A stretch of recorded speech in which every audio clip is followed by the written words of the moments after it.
aujourd'hui, je vous invite à lire avec moi le texte dans l'Évangile selon Saint Matthieu, chapitre 13. Et nous lirons le verset 44. Évangile selon Saint Matthieu, chapitre 13, verset 44, puisque nous sommes dans l'année que nous avons proclamée, l'année du royaume de Dieu. Si vous avez trouvé, nous lisons ensemble le verset 44, 1, 2, 3. Le royaume des cieux est encore semblable à un trésor caché dans un champ. L'homme qui l'a trouvé le cache, et dans sa joie, il va vendre tout ce qu'il a et achète ce champ. Le royaume de Dieu est encore semblable à un marchand qui cherche de belles perles. Il a trouvé une perle de grand prix. Il est allé vendre tout ce qu'il a et l'a acheté. Amen. À quoi ressemble le royaume de Dieu? Comment pouvons-nous définir le royaume de Dieu? Le Seigneur Jésus, qui est venu nous parler du royaume, il donne, entre autres, cette image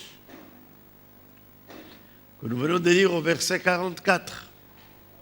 Il est semblable, c'est-à-dire à une ressemblance à un trésor caché dans un champ. Ça veut dire que le royaume de Dieu, c'est quelque chose de très précieux. Un trésor caché.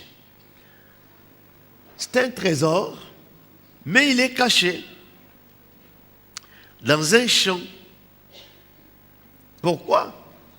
Eh bien, parce que pour que ça ne soit pas à la portée de tout le monde.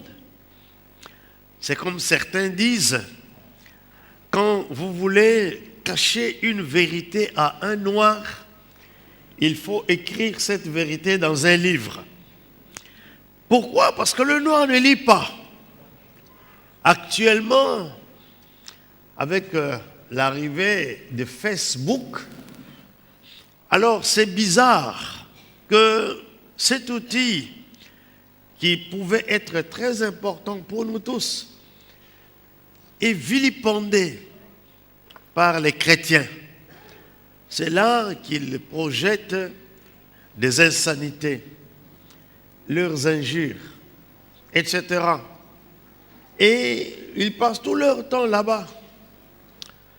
D'autant plus que maintenant, même dans le téléphone, vous savez avoir votre Facebook. Et c'est devenu la plus grande distraction qu'on puisse avoir parce que c'est à portée de ta main. Tu n'as pas besoin d'aller au cinéma pour vivre ces insanités, ces distractions, ces injures que les gens s'échangent. Alors, je ne sais pas pourquoi les Africains pensent que cet outil a été fait pour eux, pour s'injurier, pour se calomnier, pour se dénigrer. Alors, le royaume de Dieu aussi, c'est un trésor, mais qui est caché. Alors, pour trouver le royaume de Dieu, il faut être un bon chercheur. Lorsque nous étions étudiants à l'université, nous allions dans les bibliothèques. Et je me rappelle, un de nos profs, il enseignait quelque chose, nous sortons, personne ne comprend rien. On lui dit, mais monsieur, pourquoi c'est compliqué? Il dit, c'est pour vous pousser aller à la bibliothèque, faire des recherches, et vous allez trouver à quoi cela ressemble. Et nous étions là, dans les bibliothèques, en train de faire des recherches pour trouver qu'est-ce que ce professeur voulait nous dire. Le Seigneur Jésus dit, le royaume de Dieu ressemble, est semblable à un trésor. Donc, c'est-à-dire que quelqu'un qui n'est pas sérieux dans ses recherches ne peut pas bénéficier des bienfaits du royaume de Dieu. Et c'est ça qui m'inquiète et qui m'effraie un peu. C'est-à-dire que nous, Africains, avec notre légèreté de la vie, la facilité des mauvaises expressions, il nous sera difficile d'entrer dans le royaume des cieux. Parce que pour entrer dans le royaume des cieux, il faut être un chercheur, puisque c'est un trésor qui est caché. Amen. Certains pensent qu'en priant, en s'enfermant, en jeûnant, 40 jours, 100 jours, ils vont trouver le royaume de Dieu. Ce n'est pas comme ça. Eh bien, parce que c'est un trésor. Pour découvrir un trésor, il faut faire encore plus d'efforts. Il y a donc un certain nombre d'interprétations importantes de cette parabole. Je vous livre la première interprétation. Certains donc disent que le Seigneur Jésus-Christ, c'est cet homme qui cherche le trésor. Et le trésor dans le champ représente les croyants potentiels qui sont dans le monde. Dans cette interprétation, le Seigneur Jésus voit le trésor qui est la valeur cachée dans l'homme ou dans la femme. C'est quand même bizarre qu'on peut grandir, mais on ne sait pas évaluer ce que nous valons. Certains évoluent en fonction de ce que les autres leur donnent comme étiquette. Ça peut commencer à partir de la famille. Depuis que tu grandis, tu es né, tu grandis, parce que tu as échoué aux études, on te dit que tu es un vaurien. Parce que tu n'as jamais réussi quoi que ce soit. Alors, il y en a qui grandissent avec cette conception de la vie à partir de ce que les autres ont parlé d'eux. Quand nous sommes enfants de Dieu, nous comprenons que nous avons de la valeur devant le Seigneur. Je crois que c'est la chorale Espérance qui avait chanté un cantique. J'ai de la valeur au Seigneur. Même si les autres n'arrivent pas à appréhender ce que je suis pour Dieu un trésor. Ce trésor est caché en moi. Ce n'est pas en fonction ni de mes parents, ni de ma famille, ni de mon origine, ni de la couleur de ma peau. C'est un trésor que Dieu a posé en moi quand il m'a créé. Amen. Notre Dieu est juste. En te créant, il a posé un trésor en toi.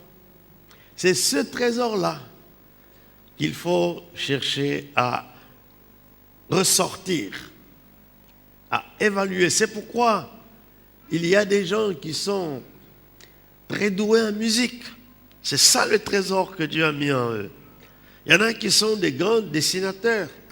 Quand j'étais à l'école, je pouvais tout réussir, sauf le dessin. Quand venait mon bulletin, je savais qu'il y avait un échec. C'est dans le dessin. Donc, je le savais, je sais que Dieu ne m'a pas donné de dessiner, mais j'ai eu des fils dessinateurs qui peuvent dessiner ton image. C'est ça le trésor que Dieu a mis en eux. D'autres sont des grands scientifiques, mathématiciens. D'autres, c'est leur voix, etc. Mais chacun de nous a une grande valeur. Et ce qui fait ta valeur, c'est ça le trésor. C'est caché. Amen. Certains doivent aller jusqu'à l'université. Parce que vous savez qu'il n'est pas donné à tout le monde d'aller jusqu'à l'université. Parce qu'il y en a qui très tôt découvrent ceux qui sont capables. Jusqu'à l'université pour découvrir quel est ce trésor qui est caché en eux. Et ce qui m'impressionne, c'est que dans le Seigneur, chacun de nous doit parvenir à trouver ce trésor que Dieu entrepose en nous par la nouvelle naissance, par le Saint-Esprit. Et si nous prions, ce n'est pas pour faire concurrence les uns les autres, c'est pour relever, faire ressortir ce trésor que Dieu a mis en nous. Si je pose la question à ceux qui jeûnent, quel est le but de ton jeûne maintenant? Il y en a qui vont dire, c'est pour le mariage. Et toi, c'est pour la santé. Et toi, c'est pour trouver du travail. Et toi, c'est pour... On a des choses, des réponses superflues. Pour trouver du travail, Dieu a créé le monde entier. Pour toi, Paul dit aux Corinthiens, tout est à nous. Le monde est à nous. La vie est à nous. La mort aussi est à nous. Donc, si je jeûne, si je prie, c'est pour ressortir ce trésor-là que Dieu a caché en moi. Et lorsque il ressort, alors je deviens utile à ma société. Je deviens utile au monde qui m'entoure.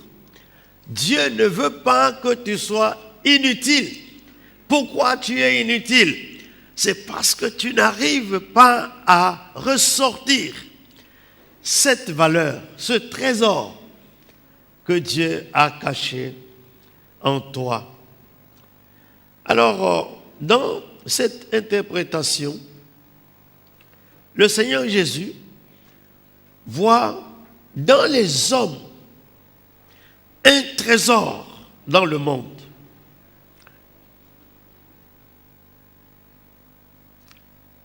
Alors, qu'est-ce qu'il fait? Selon cette parabole, il le cache. Donc si je sais que cet homme, cette femme a de la valeur, je commence à comprendre un peu la loi de Dieu. Tu ne tueras pas. Pourquoi? À cause de la valeur, à cause du trésor qui est dans l'autre. Tuer quelqu'un, c'est détruire le trésor que Dieu a mis en lui. Alors, il y a 4 choses que cet homme qui a trouvé le trésor, c'est-à-dire le Seigneur, il le cache. Il cache ce trésor, c'est-à-dire qu'il prend ce que le Père lui a donné et il le cache en choisissant de le protéger totalement jusqu'à ce qu'il complète l'œuvre du salut.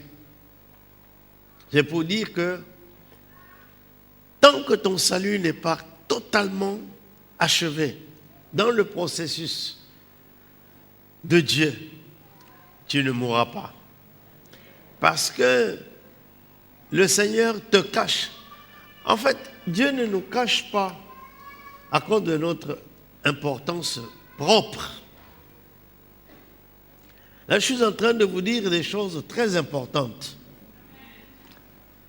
Nous pensons que parce que nous prions, alors Dieu nous cache, Dieu nous protège. Non.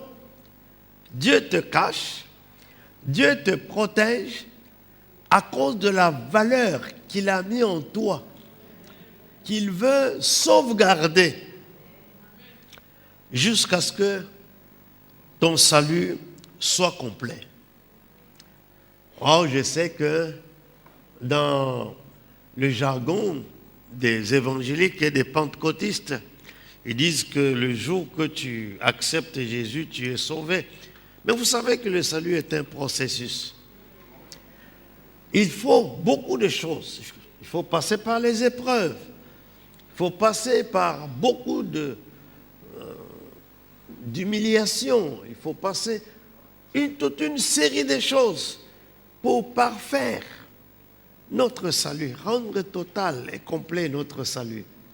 Et le Seigneur va protéger ta vie jusqu'à ce que ton salut va être complet. Pourquoi? Parce que le jour que tu vas mourir, tu vas être gardé, protégé pour attendre la résurrection. Or, tu ne ressusciteras pour aller rejoindre le Seigneur que si le processus de ton salut durant la vie sur la terre est complet. Ce n'est pas une autre théologie.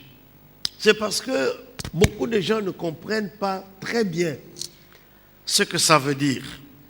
Ils ont simplifié des vérités profondes qui ont besoin d'être cultivées. Dans l'évangile selon Saint Jean chapitre 10, verset 13, verset 14, 13 et 14, le Seigneur Jésus dit, « Je suis le bon berger. Je connais mes brebis et elles me connaissent. Comme le Père me connaît, et comme je connais le Père, je donne ma vie pour mes brebis. J'ai encore d'autres brebis qui ne sont pas de cette bergerie. Celles-là, c'est-à-dire ces brebis-là, il faut que je les amène. Et elles entendront ma voix. Et il y aura un seul troupeau, un seul berger. Mes brebis entendent ma voix. Je les connais et elles me suivent. Je leur donne la vie éternelle et elles ne périront jamais. Et personne ne les ravira de ma main. Mon Père qui me les a donnés est plus grand que tous et personne ne peut les ravir de la main de mon Père. Moi et le Père, nous sommes un. Évangile selon Saint Jean, chapitre 10, versets 14 à 16, versets 27 à 30. Qu'est-ce que le Seigneur Jésus voulait dire? En tout cas, à ses auditeurs à l'époque, les apôtres qui le suivaient. Il voulait dire que je suis venu pour apprêter la vie de tout le troupeau dans le monde entier. Il y a des brebis qui sont présentes, il y en a que je dois attendre. J'irai les chercher. Je veux que ce soit comme un troupeau. Et je leur donne la vie éternelle. Ils ne périront jamais. Le Père continue à fonctionner, le Fils aussi. Et c'est pourquoi l'Église continue depuis le 1er siècle jusqu'à aujourd'hui. Pourquoi?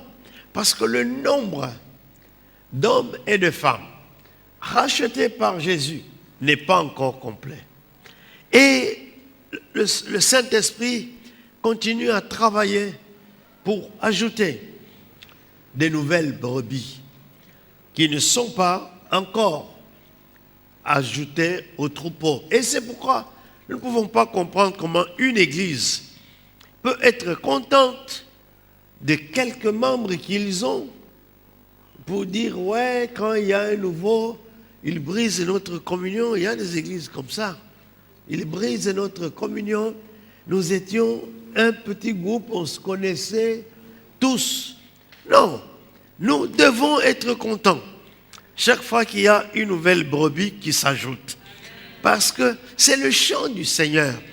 Cette brebis était cachée par le Seigneur. Et quand cette brebis va être ajoutée au bataillon du grand troupeau du maître, alors la joie du maître est complète. Il veut que l'Église se réjouisse en même temps que lui. C'est pourquoi le Seigneur Jésus disait, il y a de la joie dans le ciel quand un seul pécheur se convertit. Amen. Alors je suis étonné que lorsque nous commençons à baptiser les gens, il y en a qui ne viennent jamais si ce n'est pas un membre de sa famille. Le baptême n'est pas une question de famille. Le baptême n'est pas une question de connaissance. Il y a des gens qui vident nos églises. Oui, on va baptiser, on va confirmer mon neveu à l'église catholique un tel. Non, vous ne comprenez rien. C'est quand il y a des nouvelles personnes qui se convertissent. Comme dernièrement, nous avons baptisé 35 personnes. Et sur les 35, il y avait beaucoup d'adolescents. Pour nous, c'est une grande joie. C'est pourquoi le jour de baptême, je chante, je danse, j'applaudis, etc. Parce que nous voyons le troupeau du Seigneur qui est en train d'agrandir. Comme disait un évangéliste de grande valeur, il disait, nous dépeuplons le camp du diable pour peupler le ciel. Est-ce que quand le camp du diable est dépeuplé, vous allez être content? Un adolescent qui est baptisé, c'est un sorcier potentiel en moins. C'est un féticheur potentiel en moins. C'est un grand roublard en moins. C'est un grand voleur en moins. Parce qu'il entre maintenant dans le royaume de Dieu. Et c'est ça qui fait notre joie. Alléluia. Et nous disons au Seigneur, merci Seigneur. Donc nous avons dit que il fait 4 choses. Il cache ceux qui sont sauvés. Ceux qui sont sauvés déjà, vous devez être conscients que Jésus vous a caché, que vous êtes protégés en attendant la manifestation du Fils de Dieu. La deuxième chose, c'est ce que nous avons lu au verset 44, non? 4 choses. Il cache ce trésor. Amen. La deuxième chose, toujours verset 44, il s'en va. Il s'en va où? Si il s'agit du Seigneur et des hommes, mais il quitte le ciel pour aller dans le monde, chercher les brebis. C'est la raison pour laquelle le Seigneur Jésus est devenu homme. C'est la raison de Noël, de la réincarnation. Dieu a fait tout un voyage du ciel jusque sur la terre. Non seulement il cache, mais il s'en va. C'est pourquoi il est venu dans le monde. Il est venu dans le monde pour toi. Pourquoi pour moi? Eh bien parce tu es pour lui un trésor qu'il veut protéger sauver, aménager, améliorer. Chez Dieu, il n'y a pas des hommes inutiles. Il n'y a pas de chrétiens inutiles. Tous les chrétiens sont un trésor. Vous savez, dans mon pays, on parlait des régions inutiles parce qu'ils n'ont pas de minerais. Non! Tout est utile. Il n'y a pas d'hommes inutiles parce qu'ils n'ont pas de diplôme. Il n'y a pas d'hommes inutiles parce qu'ils sont vilains. Non! Vous êtes utiles comme vous êtes là au Seigneur. Alléluia.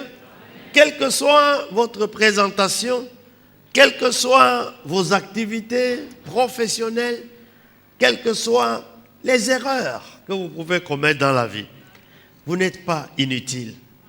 Vous êtes utile. C'est pour ça que Jésus est venu, pour vous rendre bien utile. Il s'en va. Le Seigneur vient au monde. Dans l'évangile selon Saint Luc, chapitre 19, verset 10. Car le Fils de l'homme est venu chercher et sauver ceux qui étaient perdus. Et Paul dit, c'est une parole certaine, il dit ceci à Timothée. 1 Timothée, chapitre 1, je crois verset 15, sauf erreur. Il dit, c'est une parole certaine et entièrement digne d'être reçue, que Jésus-Christ est venu dans le monde pour sauver les pécheurs, dont moi, Paul, je suis le premier.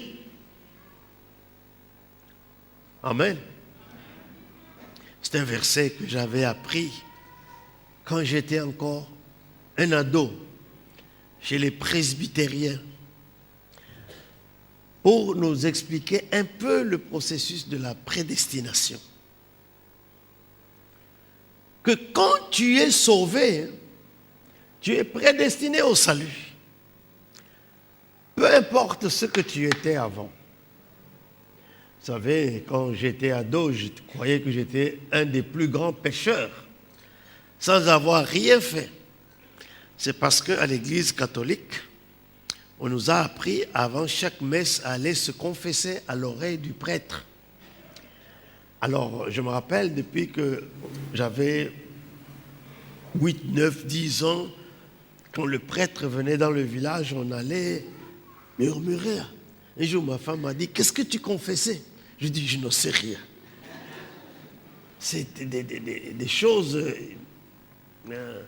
des petites choses ridicules. Ah oui, j'ai volé un peu de sel, je voulais manger un citron, parce que le citron, au village, on mange, on met du sel dedans, mais je n'ai pas averti ma mère. Alors, Père, pardonne-moi, va là-bas, fais 30, je vous salue Marie, et tu vas dans le coin, je vous salue Marie, plein de classe, le Seigneur, avec le chapelet. Bon, mais Jésus est venu pour toi. Alléluia. Il est venu chercher et sauver ceux qui étaient perdus. Il y a un chant de la chorale Espérance qui dit, si j'étais le seul pécheur dans ce monde, Jésus viendrait quand même pour me sauver. Il te cherche et il te sauve. Pourquoi? Parce que là où tu es, c'est lui qui t'a caché. Pour venir en son temps te trouver. Comment t'a-t-il trouvé? Eh bien, parce que lui seul savait où tu étais. Et c'est pour ça, pour certains, quand l'évangile est annoncé, alors ils réalisent que c'est vraiment leur moment d'aller devant et d'accepter Jésus. Sont-ils ridicules? Non. la voix de l'Esprit de Dieu leur a dit, c'est le temps maintenant. Maintenant tu es découvert. Il t'a cherché et il t'a trouvé. Quand nous comprenons de telles vérités, on s'attache à Dieu. Parce que quand j'étais sans force, Christ m'a cherché et il m'a trouvé. Quelqu'un va dire, est-ce que tu es un fanatique? Je dis oui. Si être fanatique, c'est s'attacher à un bienfaiteur, alors je le suis. Ouais, je sais qu'en Europe, on ne veut pas. Ce n'est pas la religion pour la religion. C'est un homme Dieu, qui a un nom, Jésus de Nazareth. Il est né juste pour toi. Alléluia. Alors, il devait aller te chercher là où tu es. Comment les missionnaires sont venus jusque dans nos villages? C'était Jésus qui les envoyait pour venir nous chercher. Celui qui a amené la 30e communauté pentecôtiste au Congo, il est venu à Monza. C'était un ingénieur anglais, Burton. Il a quitté ses fonctions d'ingénieur civil en Angleterre. Dieu lui a dit, va jusqu'à Monza. Monza, c'est où? C'est rien, c'est nulle part. Mais Dieu savait où se trouvait Monza. Chez les Baloubakat, là. Chez elle. Elle a étudié là-bas. Quand ils sont venus, ils avaient leur carte. Ils cherchaient un village que Dieu leur avait dit. Depuis 1915, ils ont fondé une mission là-bas à Monza, pentecôtiste. Et des milliers de personnes ont reçu le baptême du Saint-Esprit. Ils parlent en langue. Ils évangélisent. Ce que les Quinois ont découvert il n'y a pas longtemps, les gens là-bas, à Malembankoul, ils vivaient cela depuis. Comment? Eh bien, parce que Dieu les connaissait. Romain dit, là où le péché a abondé, la grâce a surabondé.